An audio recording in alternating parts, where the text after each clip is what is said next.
sur toutes les vertèbres. Ça démarre cervicale basse, les deux dernières. Ça court le long des vertèbres, c'est attaché au niveau des vertèbres et au niveau du bord des côtes, jusqu'à l'os de la hanche, entre l'épine iliaque, les deux épines iliaques, à cet endroit-là. Alors, je vous ai apporté un petit scotch bleu pour bien le matérialiser. Comme ça, quand on va voir la jument en mouvement, on va bien pouvoir se rappeler où il est situé. Donc ce muscle du dos, ça peut être aussi appelé erector spinae.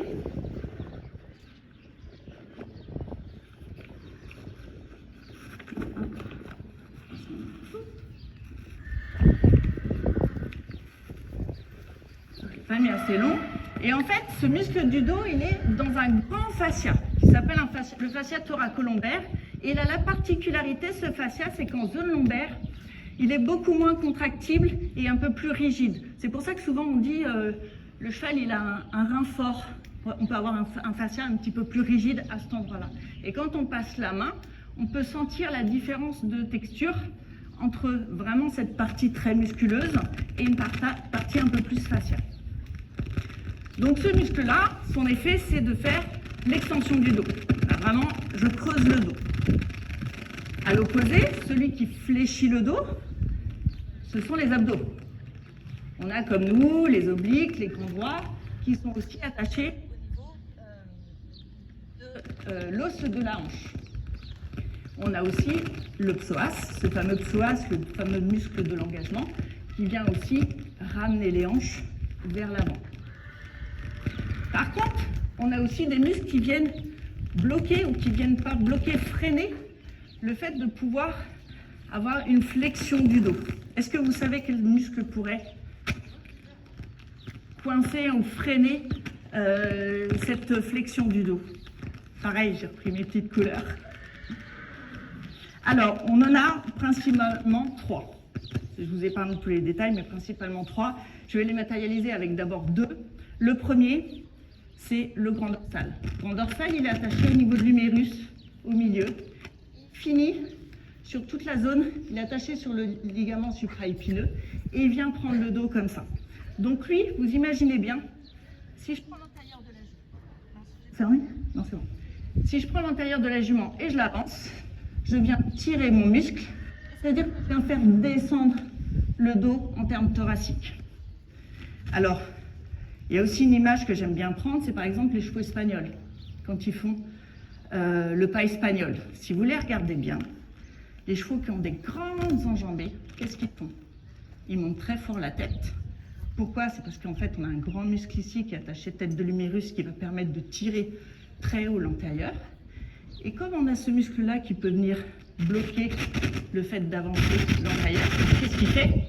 Il descend son dos et son garrot. Donc vous voyez les chevaux qui font le pas espagnol, souvent, qui descendent leur dos, qui se remontent, qui sont creusés pour pouvoir libérer un maximum les épaules et avoir des grandes enjambées avec les antérieurs. Alors, ça va prendre. Hop. Donc, on a ce fameux grand dorsal qui est attaché, bon, on a dit, humérus, à peu près au milieu, et lui, il vient couvrir. Hop, pareil, je n'ai pas pris assez grand. Vous imaginez la suite, jusqu'au niveau du dos. Et ensuite, on a notre fessier. Le fessier moyen, celui-là, ça c'est un mouvement pulsaire. Il peut faire jusqu'à 30 cm. Il peut faire jusqu'à 30 cm d'épaisseur. Celui-là, c'est vraiment le moteur. C'est celui qu'on veut vraiment bien développer, c'est celui qui pousse. Lui, il est attaché au niveau du fémur.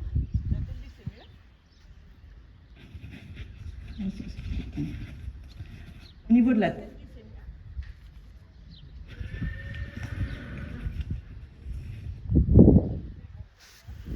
Je pense que c'est en bas. C'est en bas, tu penses? Ouais, ça va. La tête fémur et ce fameux fascia thoracolombaire. Donc vous imaginez bien que si lui, il est tendu, qu'est-ce qu'il vient faire? Il vient mettre en extension le dos.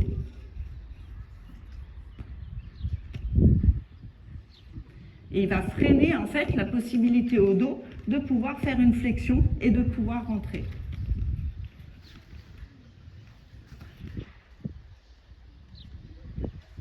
Donc là, fascia thoracolombaire, voilà. Décidément, je n'ai pas pris assez de lignes. Et ici, on a la flexion, vous l'imaginez, qui descend jusqu'en là. Voilà, donc ça, ce sont des repères anatomiques qui vont vous permettre de regarder comment le dos bouge. Alors là, on va pouvoir refaire l'exercice de dire, je redescends, voilà, je lui remonte. Alors, on va pouvoir regarder au pas. Alors déjà en parallèle. Donc au pas, la particularité pour le dos, est-ce que vous savez combien de fois, déjà le dos au pas, on a une vraie fonction de flexion et extension. C'est une vraie mobilité, je fléchis, je m'étends. Sur une foulée de pas, est-ce que vous savez combien de fois il le fait? En fait, il le fait 2 fois. À chaque fois qu'elle avance son postérieur, elle va avoir un mouvement au niveau du rein qui va venir se fléchir. En fait, quand le cheval en ligne droite et aux allures, tiens, on va arrêter, hop, on va avoir ce mouvement. On va avoir une flexion, en fait, au niveau du dos, avec l'engagement du postérieur et les abdos qui viennent aussi rentrer, le psoas qui vient aussi se contracter pour pouvoir ramener le postérieur vers l'avant. Donc en fait, à chaque fois qu'elle apporte son postérieur, elle va faire ça. Hop. Donc on va avoir 2 mouvements sur une foulée, parce que sur le pas, forcément, on a en fait une allure avec 4 temps. Je veux bien que tu la fasses marcher. Alors si on s'arrête un petit peu sur cette allure le pas, si vous regardez bien le dos du cheval, on a déjà ce mouvement de flexion-extension.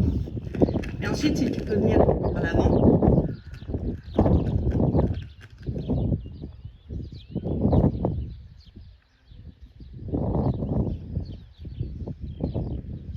On a ce mouvement un peu, on a ce mouvement de déhanché ou de reptation avec ce mouvement soit d'épaule, soit de hanche, et avec une rotation de la ligne du dessus. Alors, une rotation, ça veut dire qu'à chaque fois, en fait, qu'elle monte un membre, pour pouvoir aller, en fait, elle va faire basculer le thorax d'un côté ou de l'autre. C'est-à-dire qu'on a déjà vu que là, le dos, il faisait flexion, extension, et maintenant, il va devoir aussi gérer une rotation au moment où il soulève l'antérieur et il pose. À chaque fois qu'elle soulève un membre, et elle pose. Alors, je vous fais... Retenez bien ça, parce que pour demain, ça va vous servir.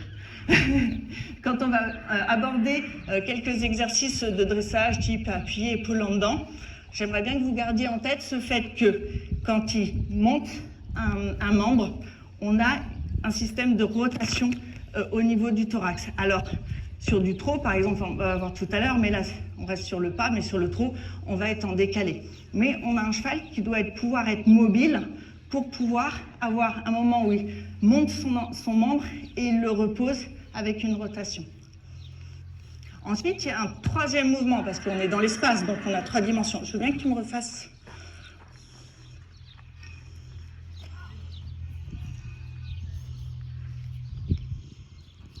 C'est-à-dire que là aussi, on va avoir un phénomène de latéroflexion. C'est-à-dire que quand le cheval il est sur 4 pattes, et ben dès le moment où il va avancer un postérieur et l'autre, en fait, il va se dandiner. C'est ce côté de déhanchement, un peu comme les canards. Ce côté aussi panthère, celui qu'on aspire tous de voir nos chevaux marcher comme des panthères, comme des félins. Et ben on a ce phénomène de latéroflexion du dos qui va de droite à gauche en fonction de l'avancée. Avancez un petit peu plus. Voilà. Oh, là. Voilà. Enfin, si vous voyez bien. Normalement, elle est assez souple, donc elle a plutôt, même si elle n'a jamais eu 9 faux pas, c'est un petit peu félin. Donc voilà, on a le dos qui peut fonctionner quand on regarde les 3 dimensions, flexion, extension, rotation et latéroflexion. Alors maintenant, on va passer au trot. Est-ce que tu peux me faire juste aller en ligne droite? Et là, le dos, comment fonctionne-t-il? On va la regarder et vous allez me dire.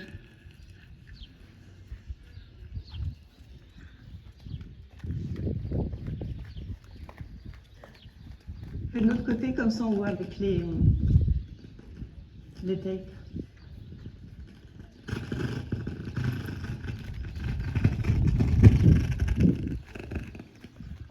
Flexion, extension, rotation, latéroflexion, vous avez une idée?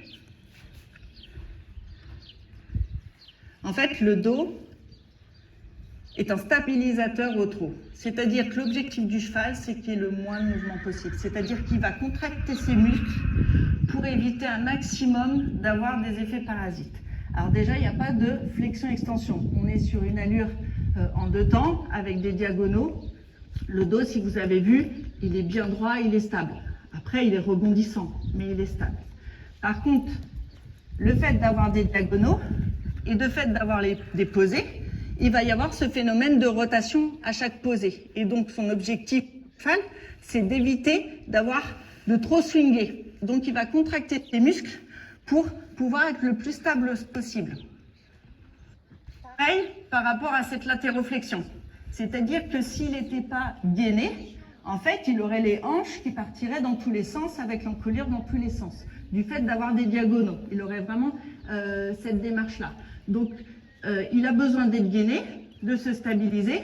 Surtout, nous, nos chevaux de dressage, si on veut en fait qu'ils aient plus de gestes et qu'ils soient très rebondissants, et par exemple dans le trot moyen, il doit gainer l'ensemble de ses muscles pour éviter d'avoir ces mouvements parasites de latéroflexion ou de rotation.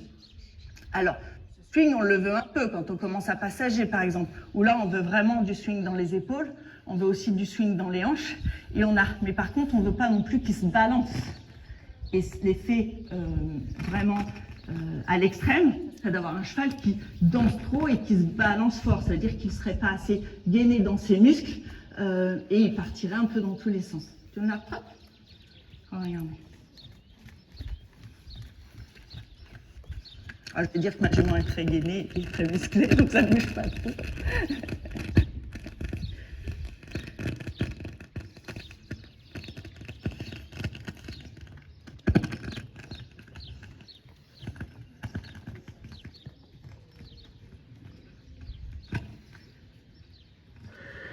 Alors ensuite, là, on va passer un peu au galop pour regarder comment le cheval galope, pareil, sur sa ligne du dos.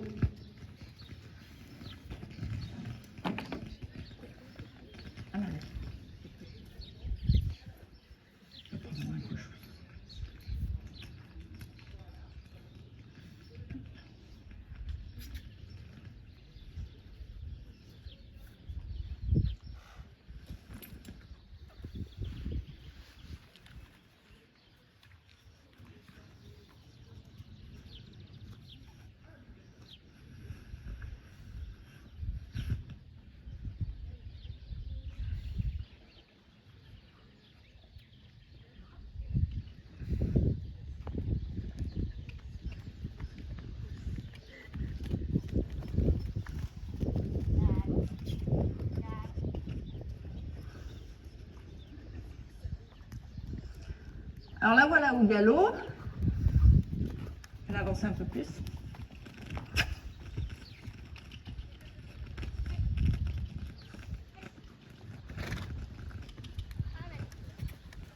Alors sur le galop, donc on a bien notre à 3 temps. On a le dos qui fléchit. C'est l'allure où le dos fonctionne le plus avec le pas. On a vraiment une action de contraction musculaire au niveau du dos. C'est pour ça que les chevaux qui ont des dents sensibles, les vétérinaires recommandent de faire les détentes au pas et tout de suite de passer au galop. Parce qu'au trot, comme le dos ne fonctionne pas et est stable, est stabilisateur, il n'a pas cet effet de je me contracte, je me relâche, je contracte, je me relâche. Alors qu'au galop, c'est le cas et au pas, c'est le cas. Et ça lui permet, en fait, ça permet vraiment de s'échauffer. Donc souvent, sur des chevaux qui sont plus sensibles, on leur fait faire une détente au galop, même en étant en équilibre, pour bien laisser le dos se bouger sous mou et de bien échauffer cette partie-là. On peut mettre à... Ouais, vas-y à l'autre main. Et là, on va voir, on était à main gauche. À main gauche, c'est la partie, pour elle, c'est sa main où elle est les plus facile. Donc, elle est plutôt en équilibre. Les chevaux, ils sont naturellement dissymétriques. Donc, forcément, on va avoir une main où elle aura beaucoup moins d'équilibre, où le galop risque d'être un petit peu plus décousu. Avec la tête à l'extérieur pour pouvoir l'équilibre. Et elle est forte sur son épaule droite. Là.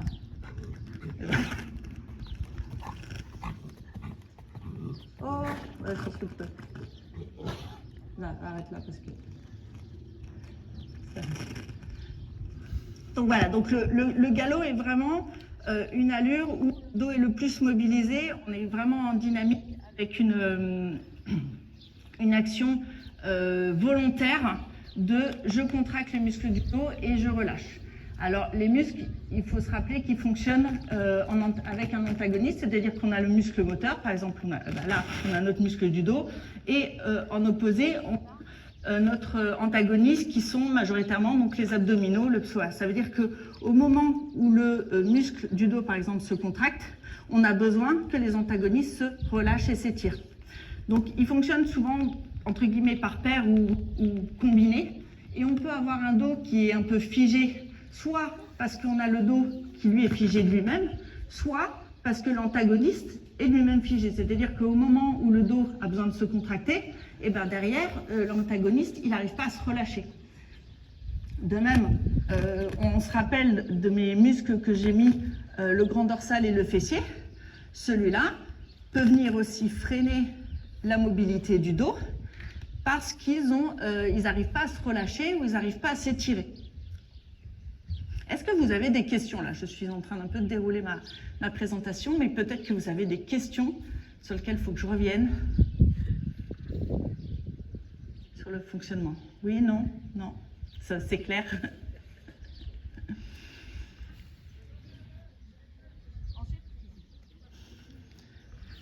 On va avancer un peu, hop, on va se mettre en parallèle. Donc là, on a nos trois allures avec notre ligne du dessus qui fonctionne. Donc je rappelle, le pas, flexion, extension. Au trot, on est sur un rôle de stabilisateur. Je veux bien dans le côté, comme ça j'ai mes repères. Voilà. Et au galop aussi. Après, je voudrais aussi vous présenter là l'exercice du reculé. Alors j'aime bien le présenter en liberté et pas monter. Pourquoi? Parce que le cheval est libre de ses mouvements au niveau de son dos. Il n'est pas gêné par une selle, par un cavalier. Et le reculé, c'est un exercice qui est très intéressant pour le cheval. Pourquoi? Parce que il va travailler sa proprioception, parce qu'il ne voit pas trop ce qu'il y a derrière, donc il doit quand même reculer un peu de visu et de savoir où il met ses pattes. Ensuite, on n'a pas de moment où il saute, c'est-à-dire que ce n'est pas traumatisant. Et c'est un exercice, d'assouplissement et de renforcement musculaire. Pourquoi? Parce qu'il va devoir tirer son corps vers l'arrière, c'est-à-dire que ces 600 kg, il doit les tirer vers l'arrière, alors que vers le mouvement en avant, au moment où il avance son postérieur, en fait, il l'avance dans le vide. Alors que là, quand il va devoir avancer son postérieur, en fait, il va devoir tirer ses 600 kg. Le reculé permet aussi, du fait qu'il avance qu'il a son postérieur qui avance entre guillemets avec son corps qui recule, il va devoir vousser son dos. Et dans ce cas-là, c'est un excellent exercice pour pouvoir assouplir toute la zone sacro-iliaque et la zone lombaire. J'aime avoir un cheval, dans ce cas-là, avoir une attitude neutre, pas la tête en haut, parce que si vous vous souvenez, ça creuse le dos. Et si on a la tête trop en bas, si vous vous souvenez, on a notre ligament qui n'est pas extensible. S'il a déjà la tête en bas, il n'aura pas assez de place pour pouvoir faire basculer son bassin vers l'arrière et avoir ce phénomène d'engagement. Donc au moment de reculer, qu'est-ce qui se passe? elle est obligée en fait de plier son bassin et de pouvoir pousser avec ses membres et ses postérieurs son corps vers l'arrière. Donc là, on a un vrai exercice de renforcement musculaire du psoas, des abdos, de ses fessiers.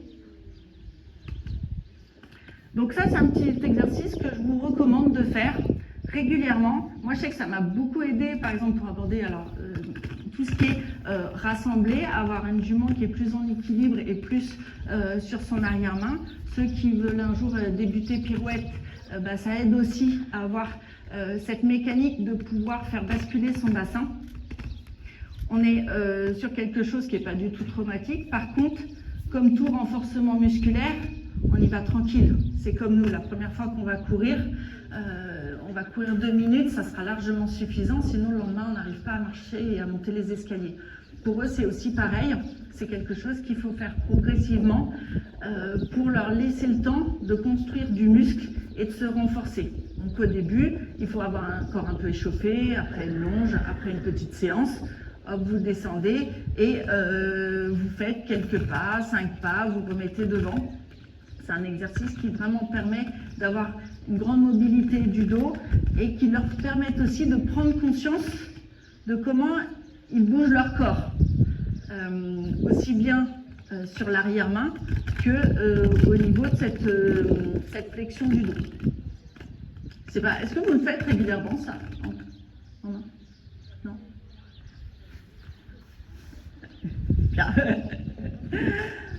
Donc voilà, est-ce que vous avez des questions? Non, c'était hyper clair. Pas clair? Alors je vous retrouve demain, pas avec Topaz, mais avec Claire. On va essayer de décortiquer les quelques petits exercices de dressage appuyé, pôle en dedans, de voir la différence, de voir quels muscles se contractent, se renforcent, s'étirent. Je vous fais un petit rappel pour le garder en tête. Hein. On a notre muscle du dos, notre fessier attaché fascia thoracolombaire au niveau de la tête du fémur, notre grand dorsal, milieu du mérus au niveau du dos. Je vous le dis. Voilà. Et je vous en rajoute un là, mais je vous ferai un petit rappel.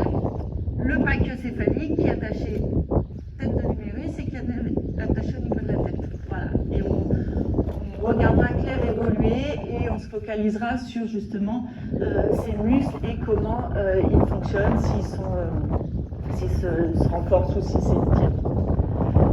J'en profite aussi pour vous dire que je suis là ce week-end. Si vous avez besoin pour vos chevaux d'un petit massage de récupération, je suis présente pour pouvoir faire une petite récup de votre cheval à la suite de vos reprises. Donc n'hésitez pas à faire appel à moi. Je vous remercie.